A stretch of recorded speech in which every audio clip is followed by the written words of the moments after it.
très chers sénateurs et sénatrices. Bonsoir, nous nous retrouvons encore une fois de plus un certain vendredi, 8 mars. Nous profitons de saluer et souhaiter bonne fête de femmes à toutes les dames du monde parce que c'est une journée internationale. Euh, Comme d'habitude, nous nous sommes donné cette habitude de toujours commenter l'actualité et parler de notre pays, de l'Afrique et partout dans le monde, s'il s'agit bien de l'actualité. Mais du fait que ces derniers temps, ce qui nous importe plus, c'est le Congo. Parce que ça fait un bon bout de temps, nous sommes dirigés par un monsieur qui n'arrive toujours pas à comprendre que non, diriger un État comme la RDC requiert certains principes ou demande certaines habilités. Mais malheureusement, on n'a pas cette chance-là d'avoir quelqu'un comme on veut à la tête du pays. On le surnomme Monsieur Pigeon Voyageur. Pour d'autres, ça sous-entend comme si on l'insulte, mais non, c'est le cas parce que présentement, là, je ne sais même pas il est où.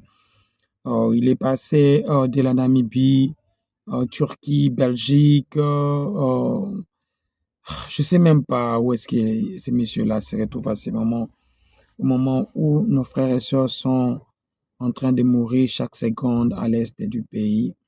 Lui, il est là en train de voyager. Écoutez, très chers amis, j'allais vraiment réagir par rapport à beaucoup de choses, mais essayons de réfléchir ensemble. Prochainement, par rapport à ce que M. Tchani avait proposé, la loi de père et de mère pour être président, moi je pense que ce qui était plus important, ou bien par rapport au déficit que M. Félix nous a fait voir, il y a de lois, il y a de lois qu'on doit établir, des lois que personne ne peut violer pour accéder à la tête de notre pays. Sincèrement, le fait d'être universitaire, que lui n'a jamais jusqu'aujourd'hui, n'a jamais montré son niveau d'études, moi je crois que le fait d'habiter les 5 ans permanents dans le territoire congolais doit être aussi une loi qui est très, très, très importante et qui demande à ce que si vous n'avez pas fait plus de 5 ans au Congo permanent, vous n'avez pas droit, votre candidature doit être rejetée. Et hormis ça, je pense aussi que non. Il faut aussi faire le service public à un niveau un peu plus élevé. À défaut d'être sénateur ou député national ou député provincial, ce serait aussi un atout. Mais pas n'importe quel député. Il doit être président d'une commission quelconque. Parce que nous savons comment ça se passe avec nos députés à l'Assemblée. Pendant les 5 ans, il est toujours là entre les oui et les non et les abstentions. Donc, il ne sait absolument rien ce qui se passe et tout ça dans l'Assemblée. Oui, moi, je pense que ce sont parmi les éléments qui peuvent permettre à ce que aujourd'hui, quelqu'un peut postuler pour devenir président. On doit nécessairement respecter toutes ces procédures-là. Parce qu'il y a trop de bavures à la tête du pays. Quelqu'un qui fait 5 ans, qui n'arrive toujours pas à faire quelque chose de bon à la tête. Nous avons vu une photo de lui avec M. Poutine. Et à ma grande surprise, en fait, il y a des rumeurs qui circulaient que non. Il a déjà signé des accords avec la Russie pour un partenariat militaire. Mais j'ai vraiment rigolé, mes très chers amis, et que M. Mouyaya passe directement, rapidement à la télé pour dire que non, la RDC n'a pas signé aucun accord. Pourquoi? Parce que M. Félix a peur des pays comme les États-Unis, le pays comme la France, la Belgique, c'est le fait de ne pas être un bon manager. Parce que s'il était un bon manager, il allait bien négocier avec tous ces pays-là, leur faire voir que, écoutez, vous dépendez de nous. Il y a beaucoup de pays africains puissants. Je vous donne l'exemple du Rwanda, même si vous n'allez pas être d'accord avec moi. Vous pouvez beau parler, mais il n'y a aucune fois, il n'y a aucun pays qui va accepter que la RDC puisse attaquer le Rwanda. Vous savez aussi pourquoi? Le Rwanda, après toutes les compagnies là, les grandes entreprises, il a mis ça au Rwanda. Je pense que qui pourra accepter que ces intérêts qui sont au Rwanda puissent être menacés? Parce qu'il y a un pays comme la RDC qui réclame justice. Personne. Ils sont prêts à menacer. La première des choses à faire, c'est une diplomatie qui permettra de rassurer aux bailleurs de fonds, de ramener tout ce qui est, comment on appelle ça, les grandes institutions ici dans notre pays. Désolé, je dois fermer le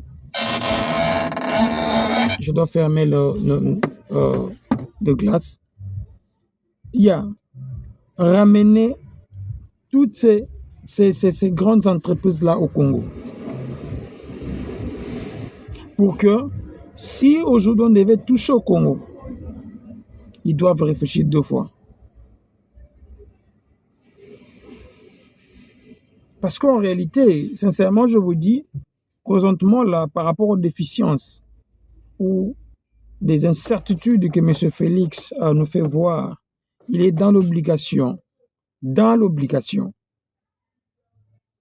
de s'humilier et d'aller rencontrer les autres politiciens, faire tout ensemble. Vous savez, j'ai toujours dit, on peut tout reprocher à Kabila, mais Kabila avait quelque chose que beaucoup n'en ont pas. Il savait quand est-ce qu'il doit s'humilier. Kabila est allé voir Bemba, chez lui surprendre, chez lui à la maison. Pourquoi? Parce qu'il savait que non, écoutez, la manière où les choses marchent bien, la manière où nous sommes en train d'amener cette processus ici, ça ne va pas tenir. Je serai perdant. Pour l'intérêt du pays, il s'est humilié, il est allé voir Bemba. Moi, je pense que M. Félix aussi, avec tous ces déficits qu'il a, là où il ne sait pas où aller et comment faire, il doit s'humilier, aller chez M. Fayulu, M.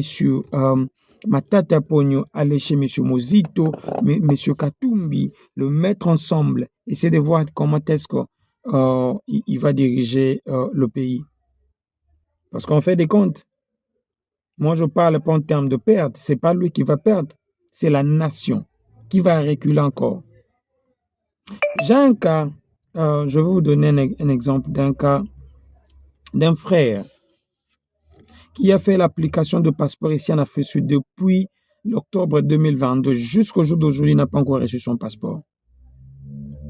Pour ceux qui connaissent le cas, ils savent. Et hier, on a appelé, on a dit que non, son fichier, on n'arrive pas à retrouver son fichier. Voilà un pays. Parlons aussi des cumuls de postes. Aujourd'hui, beaucoup sont élus députés nationaux, provinciaux, mais ils occupent toujours le poste de ministre. Même la justice les a même interpellés. Le Premier ministre, il est toujours là en train de faire le conseil des ministres, le ministre de communication est toujours là, le président du Sénat et tout ça. Le pays ne va pas marcher avec des gens comme ça. Je comprends parce que celui qui est à la tête de notre pays ne sait absolument rien. C'est pour cela qu'il y a des laisser aller. Sincèrement. Et grave encore, la justice aujourd'hui nous surprend avec... Sincèrement, on ne sait plus comprendre qu'est-ce qui ne va pas dans notre pays. On nous surprend avec un verdict. Vous vous rappelez encore de notre ami Stanis Boujakera, les fameux journalistes de RFI, il a été condamné à 20 ans de prison. Mon pays va mal. Mon pays, je vous dis, va très très mal. Les gens qui ont volé ce pays, ont pillé le pays, sont récompensés, ministres, présidents de l'Assemblée, députés, patati patata, conseil spécial, ambassadeur. Mais ceux qui travaillent pour l'avancement de notre pays sont condamnés pas plus d'une année, 20 ans de prison ferme. C'est une honte. C'est une honte. Qu'est-ce qu'on peut faire d'autre? Notre pays est toujours comme ça. Très chers amis, la récapitulation, c'est Félix doit s'humilier, aller voir les amis pour sauver le pays. Qu'il fait des accords importants avec la Russie, les accords militaires, et on va se sortir de ces guerres-là. Que la justice de notre pays ait moins l'apaisement, ait moins une certaine, ce qu'on appelle la honte. Que Dieu bénisse le Congo. Que vraiment Dieu bénisse le Congo. Ce pays-là, tôt ou tard, nous allons sortir. Abonnez-vous, partagez, nous sommes là pour vous. Contactez-nous comme on a toujours l'habitude de dire. Donnez-nous les informations, on est là. On ne cessera jamais de nous battre pour le Congo. Ciao. Bye.